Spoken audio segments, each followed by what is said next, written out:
설 연휴를 맞아 민족 대이동이 시작되면서 주요 고속도로마다 귀성 정체가 빚어지고 있습니다. 버스터미널에도 귀성 행렬이 이어지고 있습니다. 설 연휴를 해외에서 보내려는 여행객들로 공항이 북적이고 있습니다. 국내에 어디 가는 것보다 외국 간데서 특별히 비용이 더 비싸거나 이런 건 아닌 것 같아요. 해외 여행이 증가하면서 관광 수지 적자 폭은 커지고 있는데 내수 경기 활성화를 위해 국내 관광 산업을 키울 수 있는 방안 취재했습니다. 수도권을 위협하고 있는 조류 인플루엔자를 예방하기 위해 경기도에서는 처음으로 닭 살처분이 이뤄졌습니다. 설 연휴에 AI 확산을 막기 위해 공항에는 전신 소독기까지 배치됐습니다. 미국의 양적 완화 축소 우려 때문에 세계 금융시장이 요동치자 인도에 이어 터키가 자국 화폐 가치를 방어하기 위해 금리 인상을 단행했습니다. 신흥국발 금융 불안은 진정 기미를 보이고 있습니다. 당성택의 측근으로 주목받아온 지재룡 주중 북한 대사가 이례적으로 기자회견을 자청해 한미 군사 훈련을 중단하라고 말했습니다. 육자회담 개최도 요구했는데 도발을 염두에 둔 명분 쌓기라는 분석도 나오고 있습니다. 술에 취한 20대 운전자가 한밤에 도심에서 차량 9대를 잇따라 들이받으며 광란의 질주를 벌이다 붙잡혔습니다. 귀성이나 귀경길에 고속도로에서 안전띠를 매지 않고 있다가 사고가 나면 사망률이 7배나 높아지는 것으로 조사됐습니다. 특히 아이를 안고 타거나 뒷좌석 안전띠를 착용하지 않는 경우가 많아 위험합니다. 정부의 설 사면 단행과 관련해 운전면허가 취소됐거나 정지됐던 사람들이 당장 운전이 가능한지 묻는 전화가 경찰 콜센터에 폭주했습니다. 이번 사면은 순수 서민 생계형 사면입니다. 하지만 음주운전과 뺑소니 사범은 제외됐습니다. 기름진 설 음식은 과식하기도 쉽고 열량도 높아 다이어트를 걱정하게 되는 경우가 많습니다. 간단하게 칼로리를 줄일 수 있는 요리법 알아봅니다. 공연장이나 박물관을 무료나 할인 가격으로 이용할 수 있는 문화가 있는 날 행사가 처음으로 열렸습니다. 박근혜 대통령도 극장을 찾아 국산 애니메이션 영화를 관람했습니다.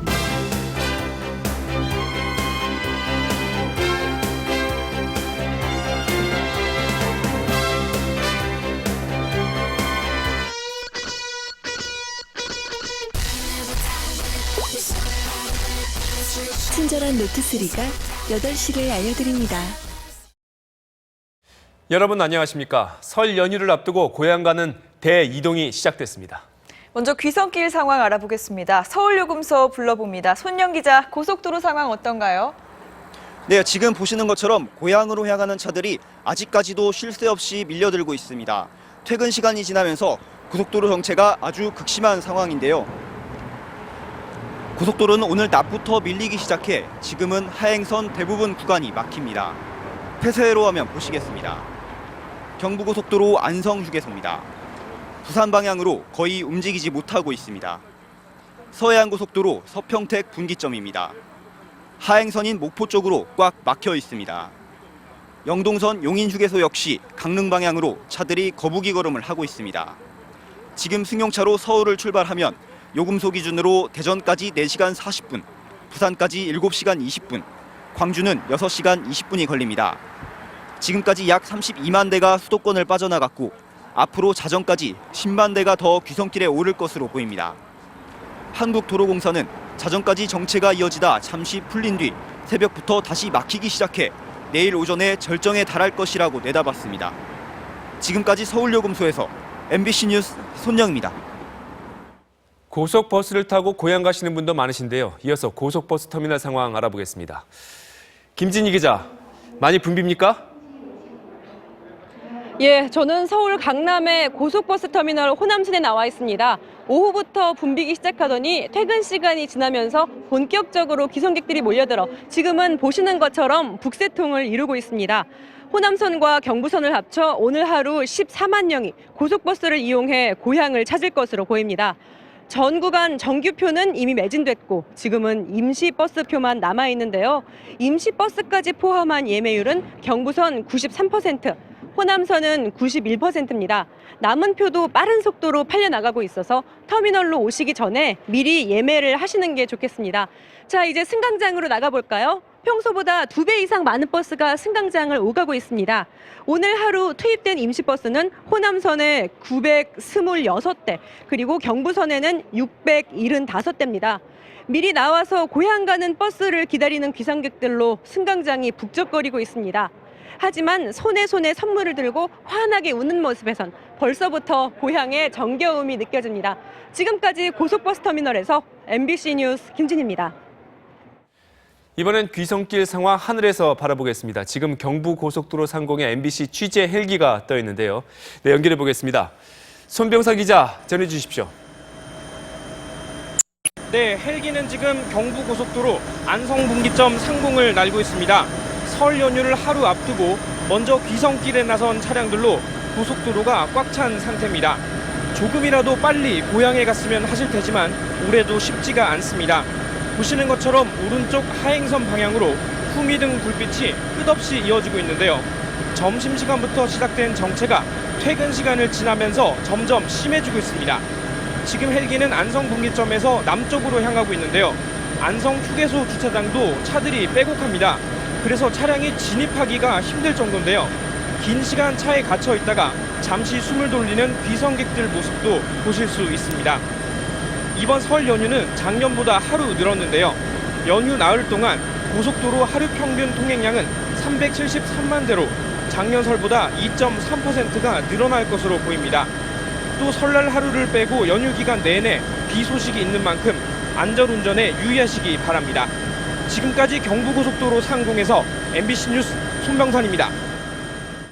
인천공항은 여행객들로 오늘 하루 종일 붐볐습니다. 이번 설 연휴 26만 명이 해외로 떠날 걸로 보이는데요. 인천공항 연결해 보겠습니다.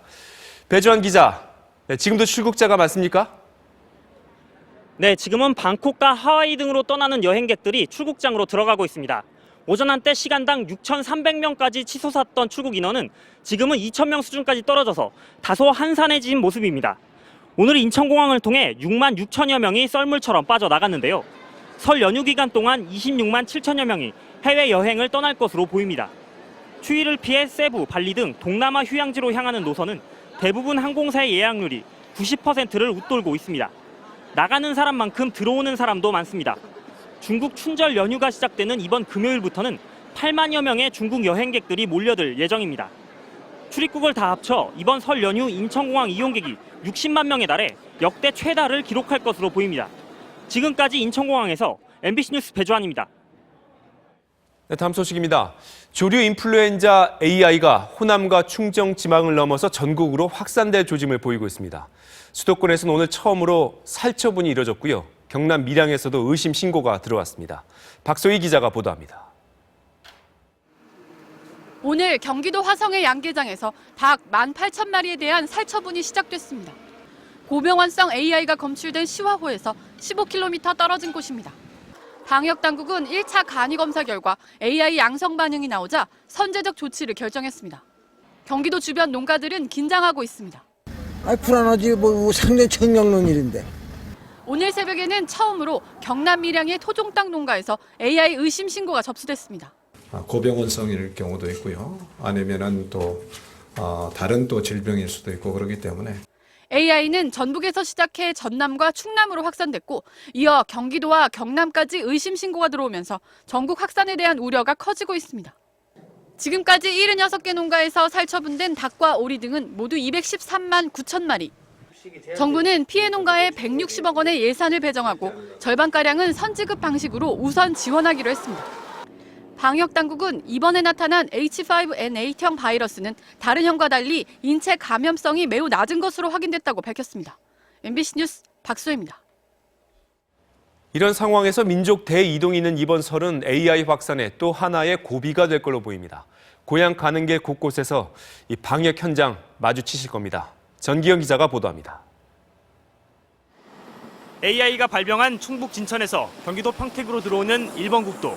AI 확산을 막기 위해 경기 이남 지역에서 올라오는 모든 차량에 쉴 새 없이 소독약을 뿌립니다. 수도권 첫 살처분 지역인 경기도 화성 양계장 주변에 사는 주민 상당수는 농가에 피해가 가지 않도록 역귀성을 준비 중입니다. 거기서 지낼 수도 없고 그냥 성면에 다음번에 오시라 그래야죠. 천사. 시골로 내려가는 귀성객들도 조심스럽긴 마찬가지입니다.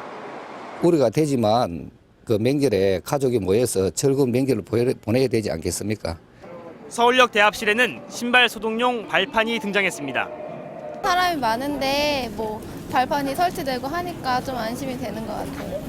김포공항 등 전국 14개 공항에도 소독기가 설치돼 축산 관련 업자들이 외국에서 들어올 때 전신 소독을 할 예정입니다. 조류들이 자주 나타나는 서울 시내 한강공원도 연휴 내내 특별 방역을 하게 됩니다.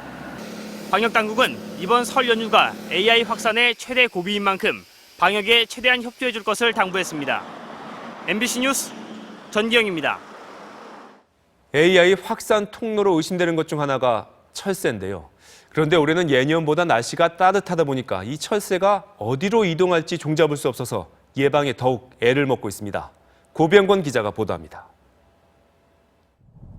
H5N8형 AI 항원을 철새가 국내로 들여왔는지는 아직 전문가들조차 확신하지 못하고 있습니다.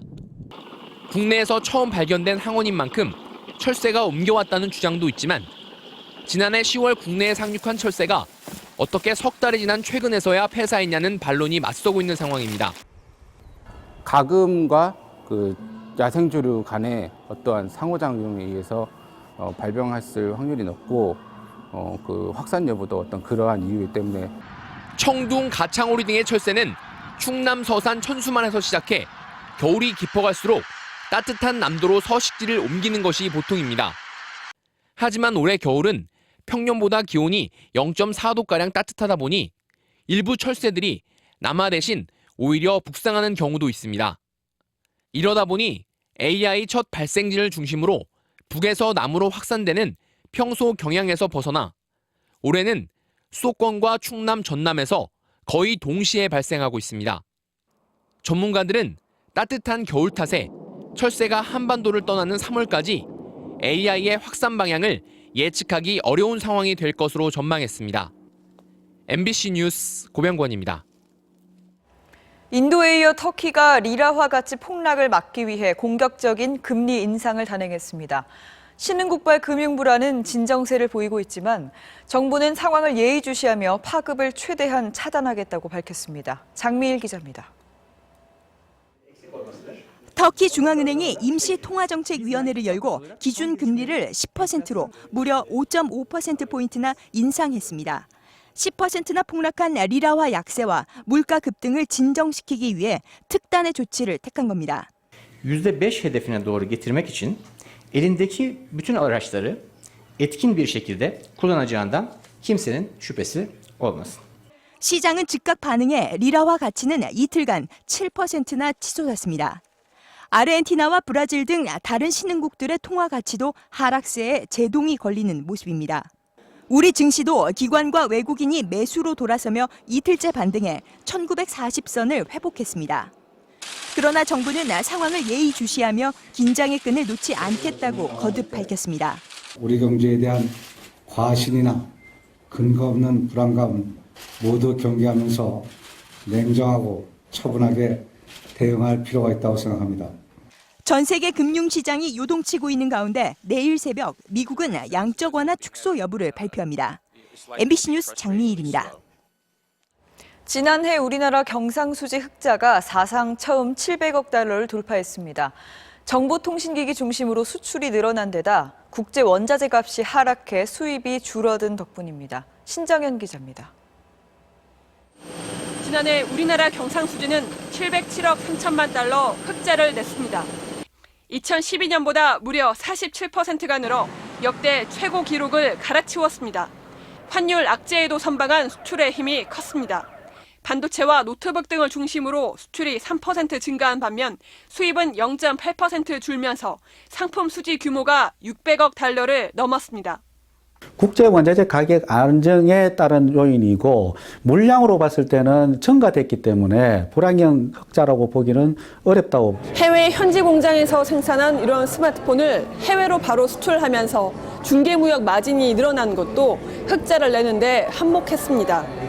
제조업 경기를 나타내는 광공업 생산은 지난달 3.4% 증가해 2009년 6월 이후 최고치를 기록하며 경기 회복에 대한 기대감을 높였습니다. 하지만 미국 양적 완화 축소 등 올해 대외 경제 환경은 불안합니다. 부채를 갚아 나가는 과정에서 수입을 줄이고 자체 생산을 강조하고 있기 때문에 세계의 교역이 크게 늘지 못하고 있고요. 한국은행은 올해 경상수지 흑자 규모를 지난해보다 줄어든 550억 달러로 예상했습니다.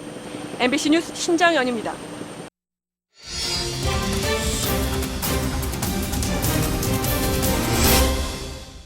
경상수지가 사상 최대 흑자를 기록했지만 우리 관광 수지는 고전을 면치 못하고 있습니다.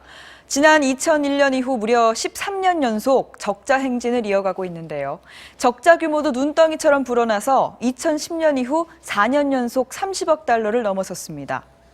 해외여행이 늘었을 뿐 아니라 외국 관광객들이 우리나라에서 돈을 덜 쓰기 때문인데요. 오늘 뉴스플러스에서는 볼거리, 쓸거리 많은 한국 관광 어떻게 만들 수 있을지 살펴보겠습니다. 먼저 오상현 기자입니다. 설 연휴를 앞둔 인천공항. 새벽부터 해외로 나가는 여행객들로 터미널이 북적이고 있습니다. 국내로 가면 어디든지 막히기도 하고 좀 불편하고 국내 대신 해외로 가는 이유도 다양합니다. 요금이 많이 비쌉니다. 이 돈으로 해외여행 나가겠다 뭐 이렇게 얘기할 때도 있으니까요. 애들한테 세상적인 여러 가지 이제 구경도 시켜주고 또 꿈도 키워주고. 늘어나는 해외 관광객의 영향으로 지난해 관광 수지 적자는 35억만 달러가 넘어 3년 만에 최대치를 기록했습니다. 크루즈라던가 아니면 문화 공연을 관람한다던가 아니면 뭐 레저 스포츠를 준다던가 하는 특정한 목적을 가지고 해외여행을 가시는 분들이 많이 늘어났습니다. 그러다 보니까 아무래도 씀씀이도 많이 늘어났고요. 외국인에게도 오래 머물며 지출을 늘릴 만한 매력적인 국내 관광 상품이 부족하기는 마찬가지입니다. 외국인 관광객의 40%에 달하는 중국인들의 필수 코스는 백화점이나 명동, 신촌과 강남 등 서울의 번화가로 제한돼 있습니다. 逛街的地方太多了，以玩观看为主的太少了。 이러다 보니 최근 3년 중국 관광객의 한국 재방문율은 30%에도 미치지 못했습니다. 시장을 다변화할 필요가 있습니다. 민박이나 한옥이나 고택과 같은 이런 이제 기반 시설들의 네트워크를 만들어서 국내 관광 시장 규모는 내국인과 외국인을 합쳐 40조 원 정도입니다. 내수 경기를 활성화하고 일자리를 만들어내는 효과가 커 굴뚝 없는 공장으로 불리는 관광 산업. 파이를 더 키우려면 어떻게 해야 할지 방법을 모색해봤습니다. 옹기종기 모여있는 기와집 사이를 335 짝지은 관광객들이 둘러봅니다. 추억의 옛 교실을 배경으로 아이들은 강아지를 끌기도 하고 벽에 그려진 지게를 힘껏 접보기도 합니다. 아무것도 없는 시골 촌동네였을 것 같은데 또 벽화를 또 이쁘게 꾸며 놓으니까 여기까지 올 수 있지 않았을까라는 생각. 산골 오지마을에 추억의 6, 70년대 생활상을 그려넣는 데 쓴 돈은 약 5천만 원 정도. 1년 새 50만 명의 관광객이 다녀가면서 가구당 소득은 최대 월 500만 원까지 2배 이상 늘었습니다. 흥미로운 이야기거리도 만들었습니다. 낙동강을 통해 국내에 처음 피아노가 들어온 길. 임진왜란 당시 귀화한 일본 장수의 이야기. 덕분에 예전에 볼 수 없던 외국인 관광객도 끌어들이고 있습니다. 자연 그 어떤 풍광을 보고 느끼는 게 아니고 그 속에 문화와 예술, 옛 추억이 있고 회상할 수 있는 게. 우리나라 관광 산업이 국내 총 생산 GDP에서 차지하는 비율은 2.4%. 유럽 국가들에 비해서는 크게 뒤지고 있습니다. 전 국민이 하루만 더 여행을 해도 소비는 무려 2조 5천억 원, 일자리는 5만 개나 만들어진다는 연구 결과도 있습니다. 관광과 함께 안정적인 발전 기반을 만들려면 지연 산업과의 연계가 필요합니다. 지역 경제의 기반도 갖추고. 국내 내국인 관광 시장은 약 23조 원 규모로 연평균 6.8% 정도 성장하고 있습니다.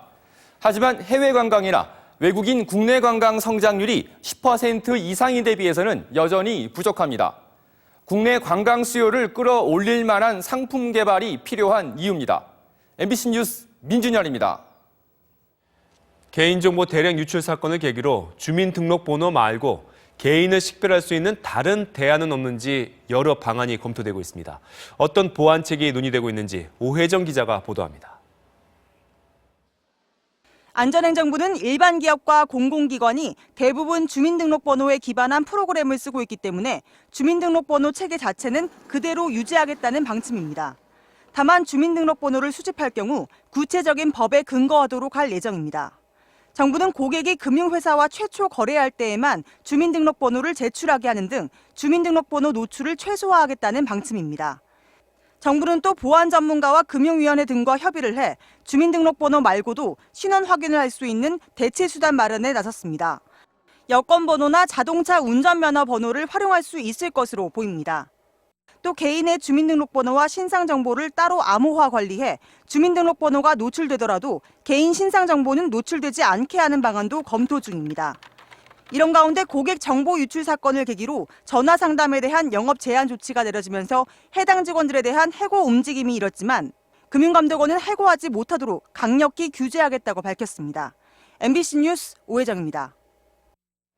북한 김정은의 외할아버지로 알려진 고경택의 묘비가 오늘 새벽 사라졌습니다.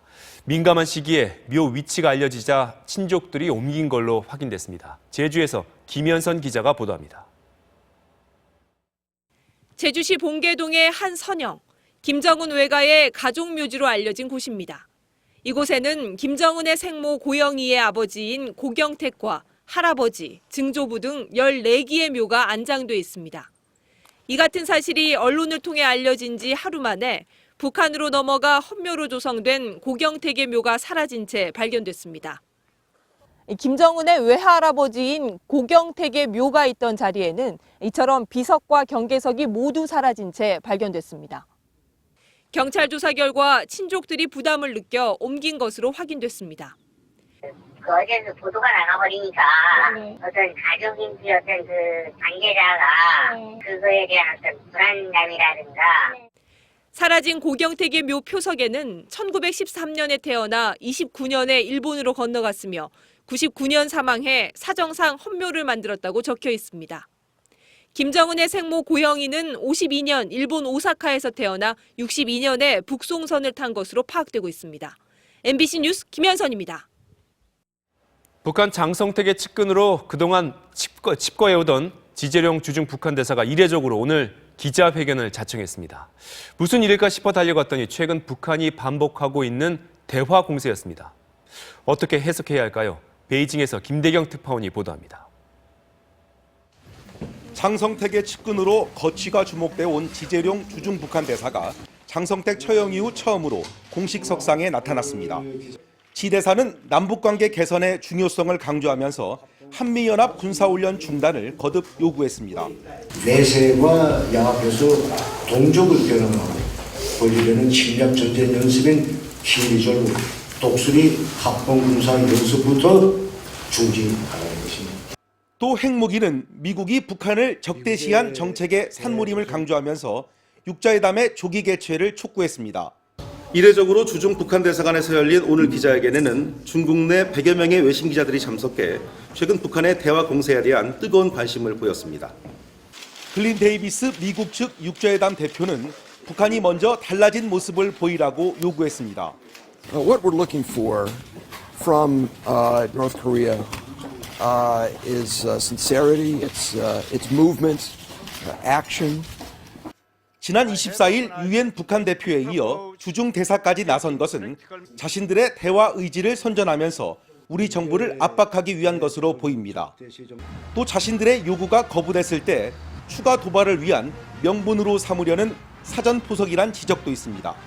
베이징에서 MBC 뉴스 김대경입니다. 설 명절에 술자리도 많을 텐데요. 이 화면 보시면 음주운전 생각 안 나실 겁니다. 만취한 20대가 한밤중에 도심에서 광란에 질주를 해서 여러 사람이 다쳤습니다. 정지영 기자입니다. 아파트 단지 앞을 무서운 속도로 질주하던 화물차가 갑자기 차선을 벗어나 주차된 차량들을 그대로 들이받습니다. 사고 충격으로 차들이 연쇄 추돌하고 행인 2명은 크게 놀라 급히 몸을 피합니다. 26살 권모 씨가 사고를 낸 건 어젯밤 11시쯤. 술 냄새도 좀 나고 다리가 끼어 있어가지고 전 처음에 그분 죽었는 줄 알았어요. 만취 상태로 사고를 낸 권 씨는 이미 도로에서 차량 2대를 잇따라 들이받은 뒤 추격을 피해 달아나던 중이었습니다. 음주 사실이 들통날까 도심 한복판에서 피해 차량들과 20여 분 동안 추격전을 벌인 겁니다. 중앙선을 넘는다거나 뭐 신호 위반하는 건 기본이고 진짜 정신병자처럼 달리더라고요. 한밤중 광란의 질주는 결국 차량 9대를 들이받고서야 멈춰섰고 권 씨 자신을 비롯해 3명이 중경상을 입었습니다. MBC 뉴스 정재영입니다. 설에는 또 가족 단위 이동이 많죠. 이때 차에서 안전띠를 매지 않거나 아이를 카시트에 앉히지 않으면 어떻게 될까요? 강민구 기자가 그 위험성 화면으로 보여드리겠습니다. 시속 48km의 승용차 정면 충돌 실험. 어른이 안고 있던 아이가 중간에서 짓눌립니다. 안전띠를 매지 않으면 뒷좌석도 마찬가지. 앞좌석에 머리가 부딪힌 뒤 공중에 떠올라 무방비 상태가 되지만 카시트에 고정된 아이는 직접적인 충격을 피했습니다. 앞좌석에서 안전띠를 매지 않았을 경우 사망률은 24%로 안전띠를 맸을 때보다 7배 이상 높았습니다. 하지만 고속도로 안전띠 착용률은 앞좌석 85%, 뒷좌석은 19%에 불과했고 유아용 카시트 사용률은 44%로 선진국의 절반에 그쳤습니다. 특히 아이를 안고 조수석에 타거나 안전띠 없이 앞좌석에 태우는 경우도 많았습니다. 아이가 에어백 역할을 하니까 치명상을 입을 수 있다는 거, 어린이는 당연히 뒷좌석에 타는 것이 맞고. 주행 중 내비게이션을 조작하는 운전자도 10명 중 7명이나 되는데 자칫 우리 가족과 남의 가족을 동시에 위험에 빠뜨릴 수도 있습니다. 가족 단위 이동이 많은 설 연휴에는 교통사고 100건당 사상자 수가 38명으로 평상시보다 27% 가까이 높았습니다. MBC 뉴스 강민구입니다.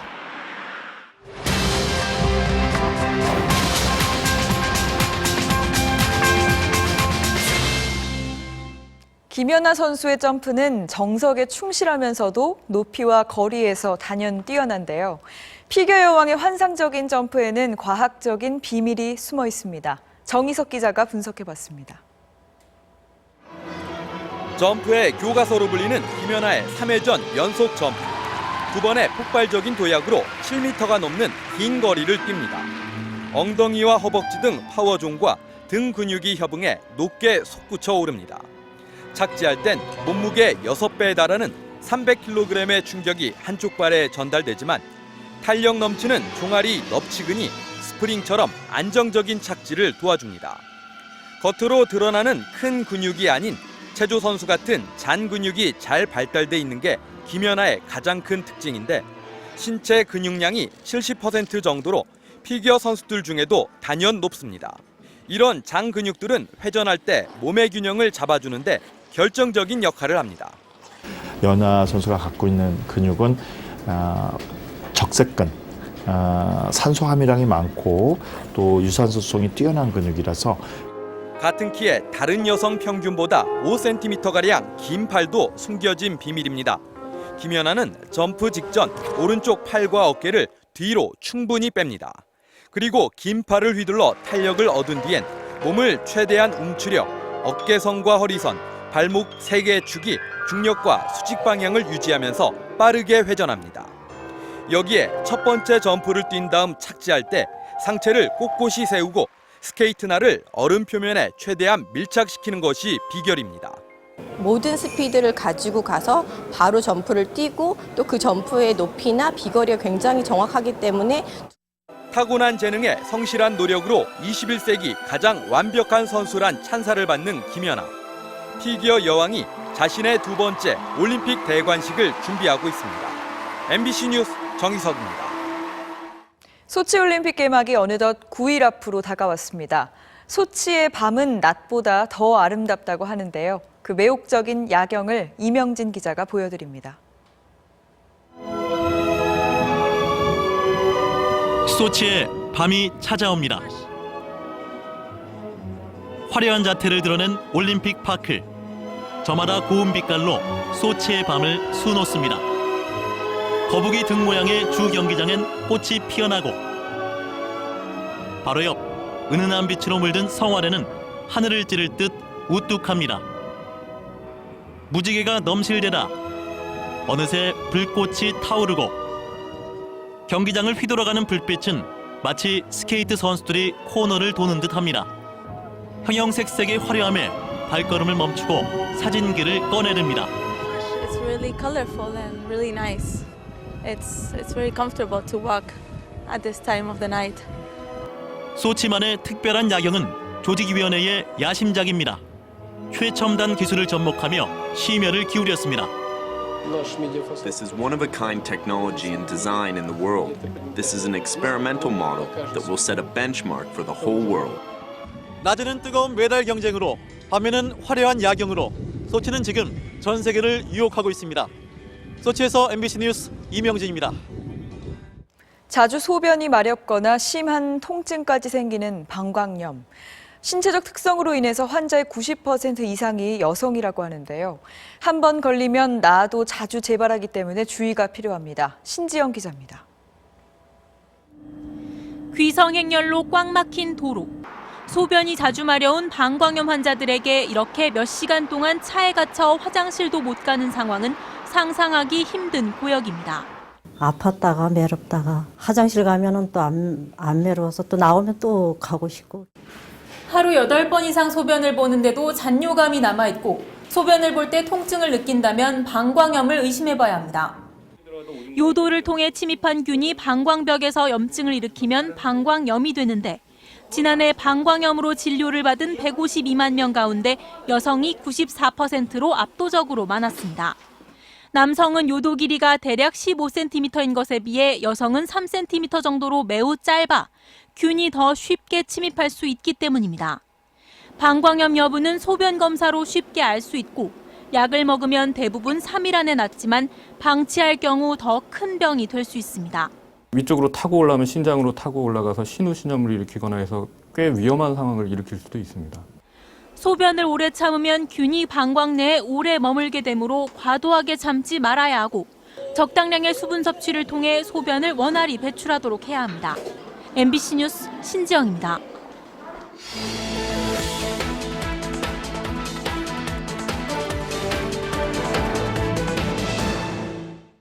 네, 이제 매달 마지막 수요일은 공연장이나 미술관, 극장 같은 각종 문화시설을 공짜나 할인된 값에 이용할 수 있습니다. 문화가 있는 날, 오늘이 첫날이었는데요. 그 풍경이 어땠는지 박철현 기자가 돌아봤습니다. 서울 장충동 국립극장. 평소 같으면 3만 원을 내야 볼 수 있는 국민무용단의 공연인데 오늘은 무료입니다.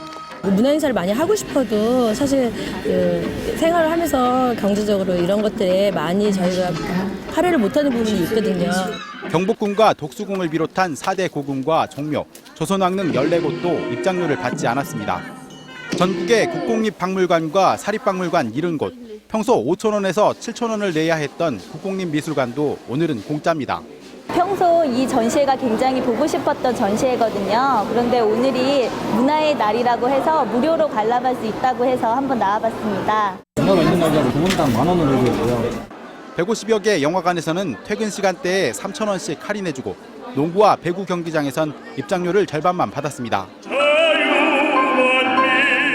오늘만큼은 문화를 부담 없이 즐기라 시작된 문화가 있는 날 행사에 참여한 시설은 전국 900여 곳. 정부는 할인 혜택과 참여 시설을 확대해갈 계획입니다. MBC 뉴스 박철현입니다. 박근혜 대통령도 오늘 문화가 있는 날에 동참했습니다. 시내극장에서 영화를 관람했습니다. 박성준 기자입니다.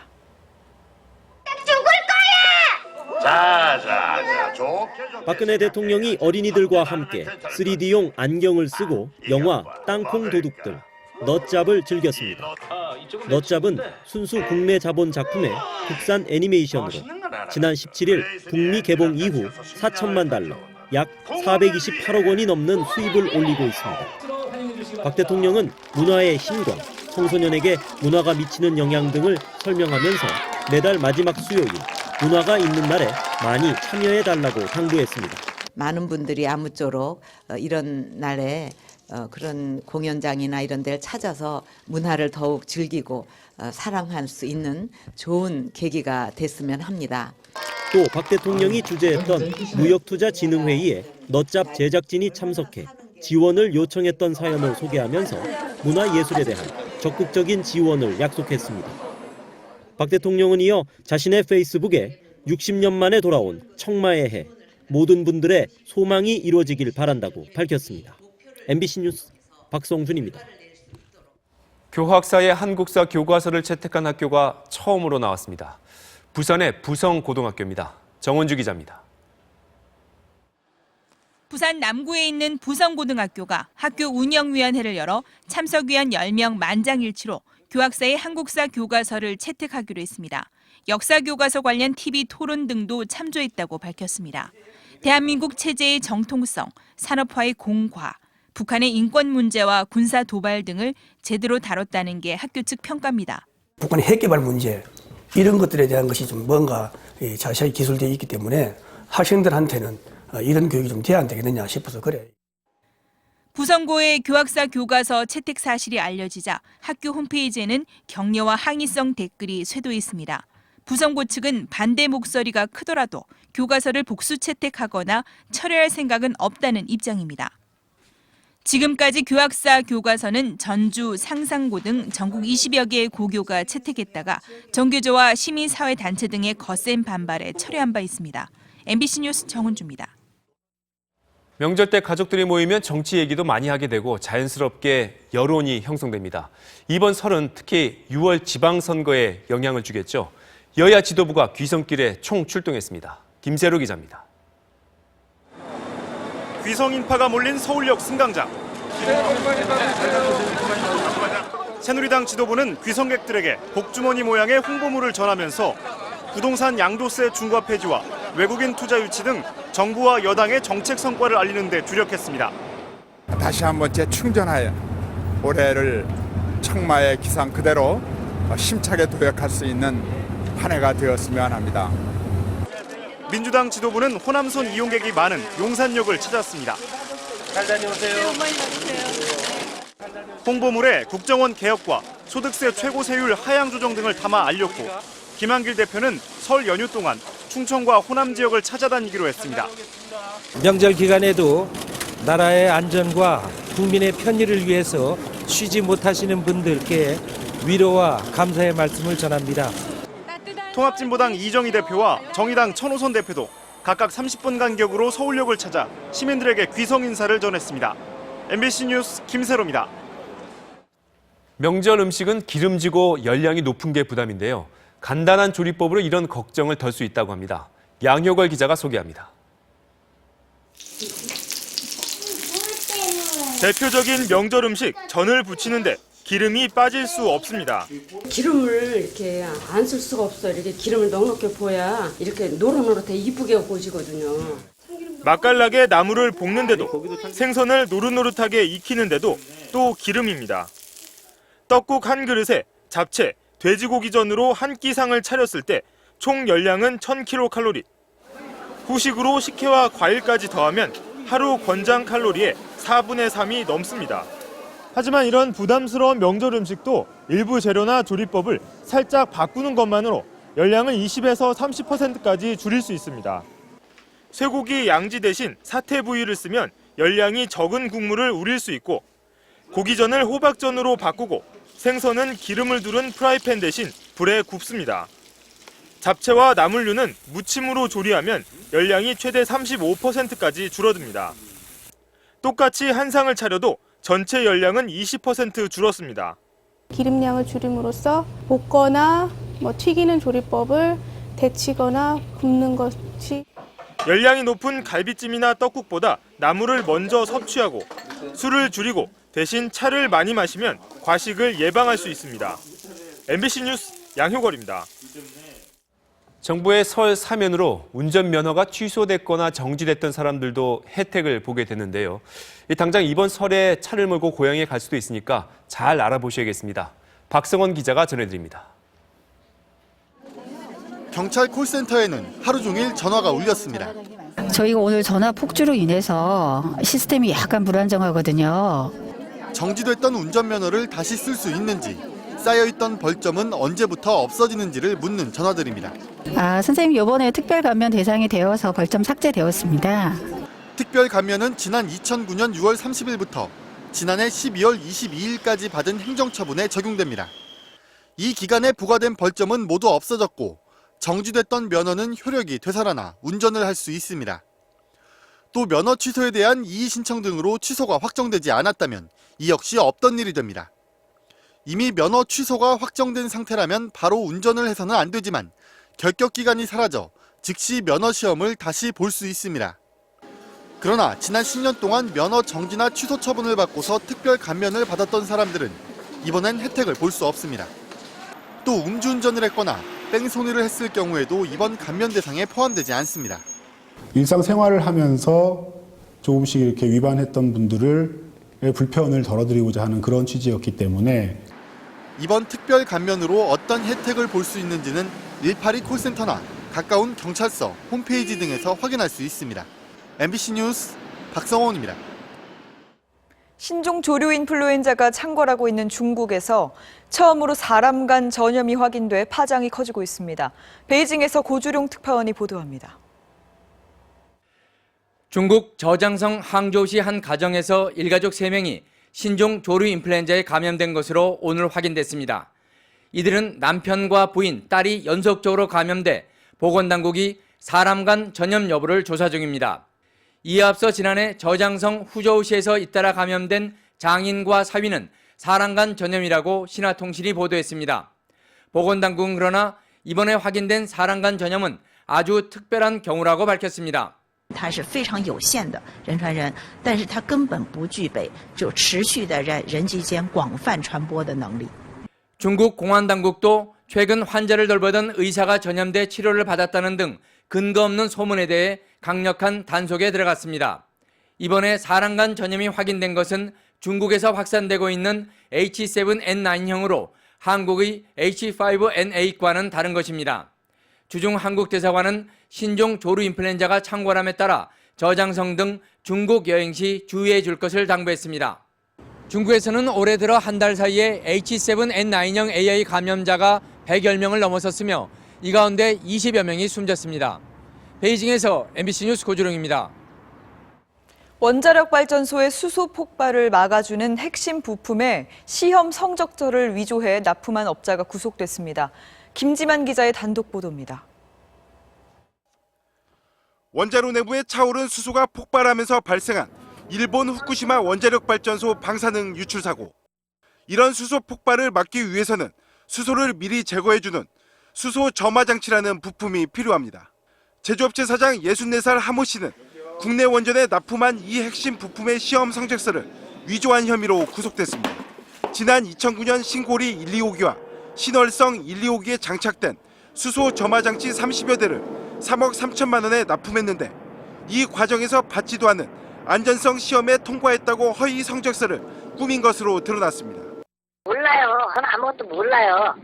성적서 위조 사실을 뒤늦게 발견한 감독기관은 해당 부품엔 문제가 없다고 밝혔지만 전문가들은 우려를 나타내고 있습니다. 이거를 제거하거나 그런 절차는 당연히 안 들어갈 상황이에요. 중대 사고가 발생되었을 경우에 수소 제거를 못함으로 인해서 파손될 가능성이 높아지는 것입니다. 인천지검은 구속된 하 씨가 납품 과정에서 한국수력 원자력 관계자들을 상대로 금품 로비를 벌였을 가능성을 수사하고 있습니다. MBC 뉴스 김지만입니다. 설 연휴를 앞두고 차가운 겨울바다에선 해군 해난 구조대원들이 혹한기 훈련을 벌였습니다. 더욱 강해지기 위한 훈련이라는데 김준석 기자가 취재했습니다.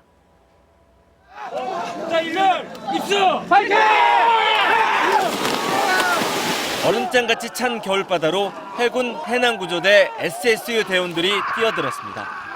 물속 체감 온도는 영하 15도. 살을 찌르는 듯한 고통을 이겨내면서 200m를 맨몸으로 헤엄쳐 나갑니다. 부여받은 임무를 완벽히 수행할 수 있도록 평소 교육훈련에 만전을 기하고 있습니다. 수중작전을 앞둔 SSU 대원들이 고무보트를 타고 현장에 투입됩니다.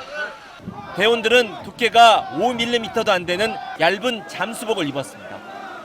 한 치 앞을 분간하기 힘든 바닷속에서 파손된 선체를 용접하는 등 정밀한 고난도 작전을 펼치려면 몸 움직임이 수월한 얇은 잠수복을 입을 수밖에 없습니다. 예측 불의 해상 환경과 최악의 작전 환경 속에서 임무 수행을 위해 빈수영, 맨몸 수영 등 6가지 동계훈련을 실시하고 있습니다. 특수체조와 전투구보 등은 최상의 체력을 유지하고 근력을 키우기 위한 혹한기 훈련의 필수 과정입니다. 수심 147m에서 북한 반잠수정을 인양해 세계 기록을 세운 해군 SSU 해난구조대.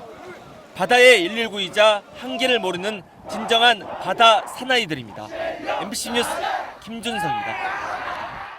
오늘 새벽 경북 울진군의 한울원전 5호기에서 정지 신호가 발생해 원자로가 가동을 중단했습니다.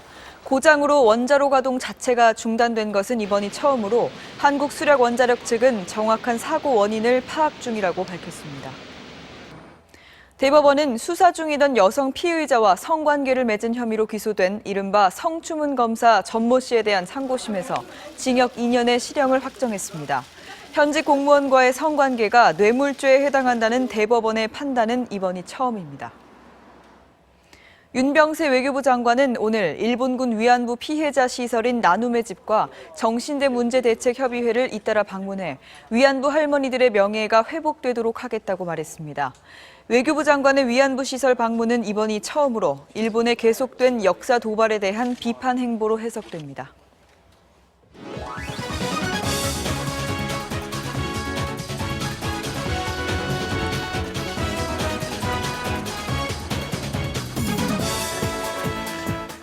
안녕하십니까. 스포츠 뉴스입니다. 쇼트트랙 대표팀이 프랑스의 해발 1800m 고지대에서 지구력을 끌어올리기 위한 마지막 담금질의 한창인데요. 박주린 기자가 전해드립니다. 해발 1800m 산자락에 자리 잡은 빙상장. 선수들이 금세 가쁜 숨을 몰아쉽니다. 산소가 부족한 고지대에서 훈련하면 그만큼 평지에선 호흡이 편해지기 때문에 쇼트트랙 대표팀은 마지막 훈련지로 이곳을 택했습니다. 초반 스피드를 끝까지 유지하는 뒷심을 키우기 위해 하루 6시간씩 트랙을 돌며 한계를 끌어올리고 있습니다. 고지대 훈련에서 훈련을 하고 나면은 시합할 때 호흡하는 영향이 아무래도 좋아지는 것 같아요. 스피드 스케이팅 이승훈도 장거리 지구력 보강을 위해 쇼트트랙 훈련에 합류한 가운데 남녀 대표팀은 함께 계주 훈련을 하며 실전 감각을 끌어올렸습니다. 얼마 전까지 함께 땀 흘렸던 노진규의 암투병 소식은 선수들의 투지를 더욱 자극하고 있습니다. 분발해야겠다 이 생각 진짜 많이 하고 있고요. 메달을 딴다면은 정말 제일 먼저 찾아가가지고 목에다 걸어주고 싶거든요. 우리 팀의 고지대 훈련 휴가가 알려지면서 프랑스 대표팀도 같은 장소에서 훈련에 돌입했습니다.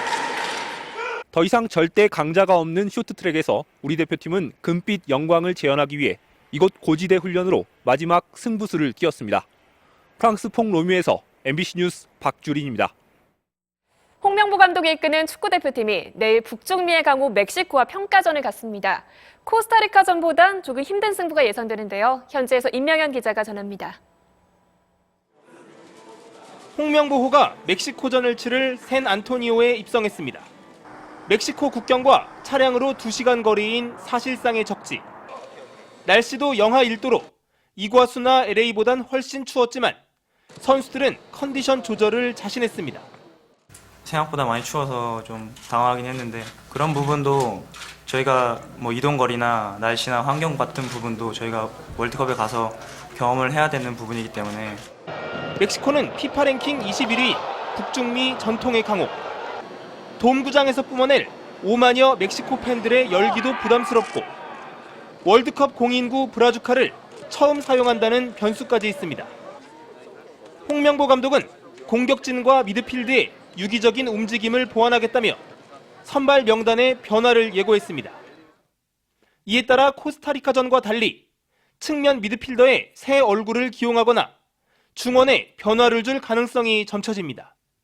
상대를 흐트러 놓을 수 있는 움직임을 이번 경기에서는 조금 더 보고 싶습니다. 여러 가지로 코스타리카전보다 어려운 경기가 예상됩니다. 홍명보호가 얼마나 더 진화할 수 있을지 궁금해지는 이유입니다. 샌 안토니오에서 MBC 뉴스 임명현입니다. KT의 조성민 선수가 한국 프로농구 자유투 왕으로 등극했습니다. 기존에 52개였던 자유투 연속 성공 기록을 마침내 뛰어넘었습니다. 오늘의 영상으로 감상해 보시죠.